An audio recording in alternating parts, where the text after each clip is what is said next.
If the door ever reopens, Jonathan Majors would happily return to the two blockbuster franchises he had begun to headline before his arrest and assault conviction in 2023.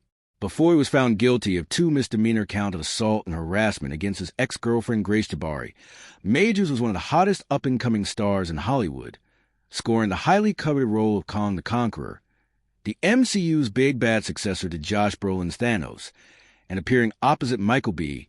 Jordan as Damian Diamond Dame Anderson in Creed 3. Asked if he'd be open to rejoining Marvel, which dropped him after his conviction, and re-teaming with Jordan, who recently said he'd be open to a rematch, Majors is enthusiastic about the idea, with an important caveat. Yes to both. The actor tells Entertainment Weekly, speaking with press for the first time since his trial as he promotes his critically acclaimed indie film, Magazine Dreams, which is finally coming to theaters after premiering in 2023. The version of me that would come back to those places, though, would be different, Majors adds. I don't think anything different would happen between action and cut. That's why I got the job. But there would be something different about it if I were to come back, and I would like that. But as I said, it's not in my control. Despite rumors circulating on fan sites that the MCU was considering bringing him back, there are currently no plans to do so. The studio abandoned the Kong storyline, which was initially planned to continue with Avengers, Kong Dynasty. Instead, Iron Man star Robert Downey Jr. was brought back into fold to play another supervillain, Dr. Doom. Majors told TMZ he was heartbroken over the decision shortly after the news broke.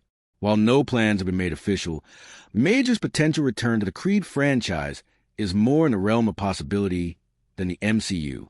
Speaking on his former co-star's behalf in a recent cover story for The Hollywood Reporter, Jordan told the outlet he would love to work with Majors on Creed for, among other projects.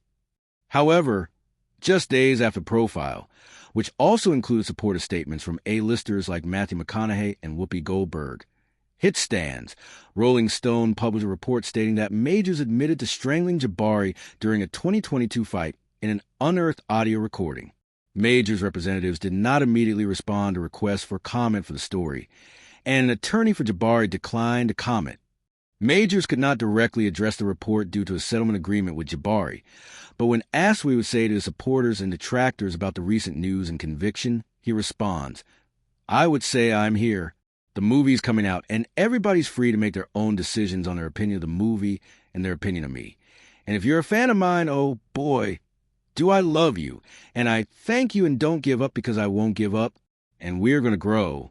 And we're going to heal. And it may not seem all good now, but it's not over yet." While he's still hoping for a comeback, learning to accept that his acting career is now out of his hands has been one of the hard lessons he's taken away from the past 2 years. A person's career is not necessarily their life. I understand that now, he says. As a young man, you're trying to build to make a name for yourself. At this moment, in this pause, it is still there. I'm just driving in a different direction, he continues. The only thing I can control is myself. What I'm doing constantly and trying to do, not always perfectly, is try and keep the car moving towards the good, moving toward the hard, moving towards the healing. And so, with the same energy that I would engage in the project now, I had time to use that energy to engage in myself. Still, Majors makes clear he has not lost his passion for acting. Let's not get it twisted. I love it, I love it, I love it, I love it, I love it, he says. But there's a world elsewhere. There are other things that have to be managed in order to have the privilege to interact in this way. And I've had the opportunity to start doing that work. And I got some good headway, and I'm excited about that. Magazine Dreams its theaters on March 21st.